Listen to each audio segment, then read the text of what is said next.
morning, Your Honor. Jennifer Dutton. Good morning, Judge Sarah Thomas. Good morning to both of you, and on behalf of the defense.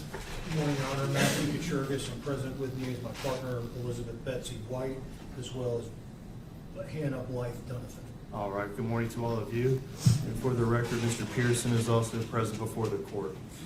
We are here for a sentencing hearing. Mr. Pearson was previously before the court. At that time, he had entered a plea of guilty to counts 1, 3, and 5 of the information. That was 2 counts of attempted first-degree murder with a weapon, 1 count of aggravated battery causing serious bodily injury with a weapon. The court had entered a order for a pre-sentence investigation. Both sides received a copy of the pre-sentence investigation. Yes, Your Honor. Yes, Your Honor. All right, let's go ahead and address that first. Any objections or exceptions from anything contained on the pre-sentence investigative report? Let's start with the state. Not from the state, Your Honor. All right, from the defense. Not really an objection or an exception. There's just a few things, I think, in terms of housekeeping, if we could clarify before we begin.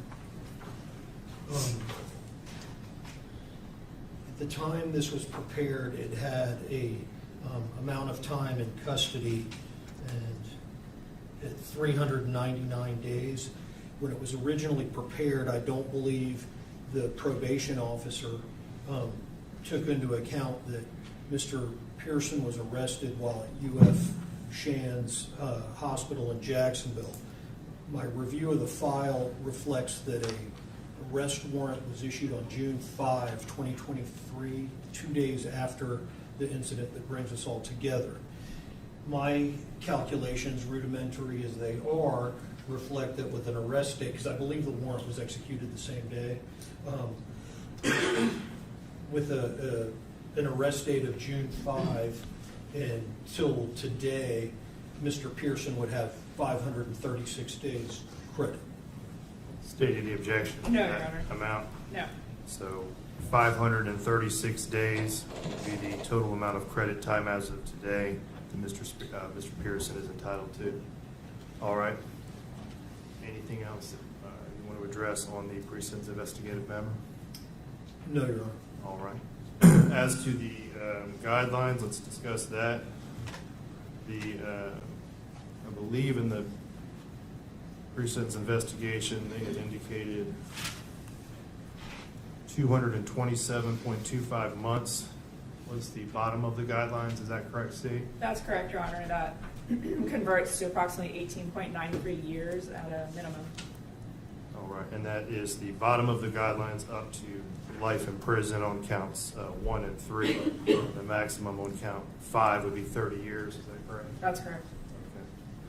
Okay. And defense, do you stipulate and agree that the calculation of 227.25 months is accurate, and are you stipulating to the scoring of the victim injury points as they've been calculated by the state attorney's office?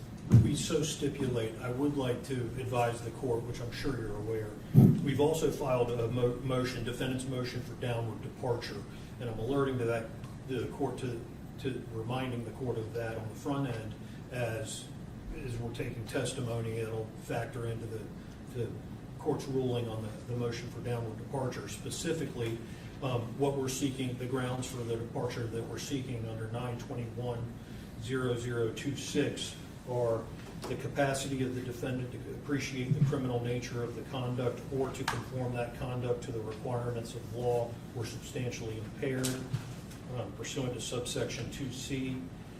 Secondly, that the defendant requires specialized treatment for a mental disorder that is unrelated to substance abuse or addiction or for a physical disability, and the defendant is amenable to treatment, and that's under subsection 2D. Third, the offense was committed in an unsophisticated manner and was an isolated incident for which the defendant has shown remorse under subsection 2J. And at the time of the offense, the defendant was too young to appreciate the consequences of the offense under subsection 2K. And the court had previously received defense's memorandum requesting a downward departure. I'm going to address that next. The court received numerous filings in this case over the course of the last few days. We did receive a filing by the state attorney's office that consisted of numerous letters. The court has read and received and read all of those letters. Additionally, the court received, I believe, 8 filings, if I'm not mistaken, from the defense. I believe it was a total of 8, consisting of numerous letters, reports, doctor's reports, school records, transcripts, I believe, of a couple of depositions, as well as obviously the defense's memorandum requesting for downward departure. I have read all of those documents as well, with the exception of there was a link that was provided to video, I believe, of some football activities. The court was unable to open that link. However, my understanding is you plan to present that here today. Is that correct, Mr. Kuchergis? Yes. All right. So the court has reviewed everything that has previously been submitted. Any matters we need to address as it pertains to any of those issues? As it relates to the flash drive we brought for the video, per agreement with the state, we're going to use the same computer, so I may need a brief recess before that gets played, and that would be played in conjunction with his father's testimony. So I may need a brief recess just to get technology straight before we begin that. All right, just let me know when we need to take that break. You bet. Any other matters that we need to address as to any of the filings? Was there any, I believe there was some mention about one of the filings being confidential? Yes, Your Honor. The state is going to ask, one, that the court strike or not consider Exhibit 18, and I believe in addition to the ones previously that counsel had asked to be held confidential, that one will be held the same moving forward. And I'll address it again in argument if it's argued, if it's brought up by defense. Mr. Kuchergis?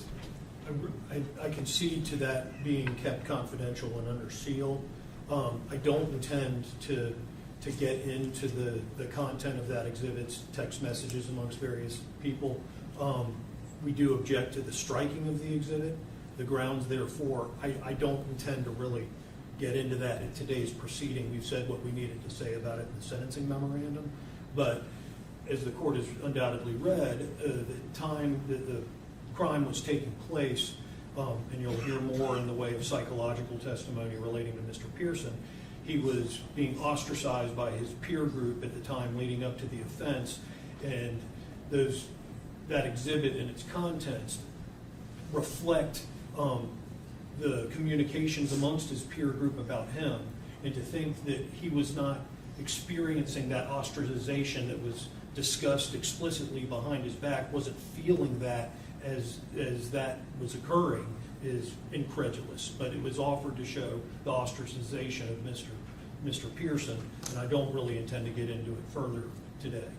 All right, I'm going to grant the state's request to keep those confidential. I believe they contain cell phone numbers, et cetera, sensitive information pertaining to underage witnesses, so I'm going to grant that request. Very good. All right. Anything else from the state? No, Your Honor, I guess just if we're putting our arguments on the record for now, yes, and I'm asking the court to disregard them in consideration of mitigation, simply because the messages that are contained in there are without this defendant's knowledge. And I understand Mr. Kuchergis' argument, but he did not specifically have any knowledge of what is said in there, so therefore it cannot directly impact on his state of mind at any point. And so that's why we're asking you not to consider them. All right, thank you. All right, how many witnesses did you want to call? I believe I know we have some folks, doctors that have been called away at this point, and they're going to be, we have to call them a little bit later out of order, Ms. Dunn. Yes. So how do you want to proceed at this time? The state has the case agent, Detective Haas, that I can put up first to lay All out right. the factual background of the case. That'd be fine. And if I may, there is going to be a patchwork of things taken out of order. And for the record, I believe the state and I are in agreement to that procedure. Yes. I understand. Okay. All right, you have your detective, is he here? I do, Your Honor. The state would call Detective Hannah Haas. All right. If you come forward.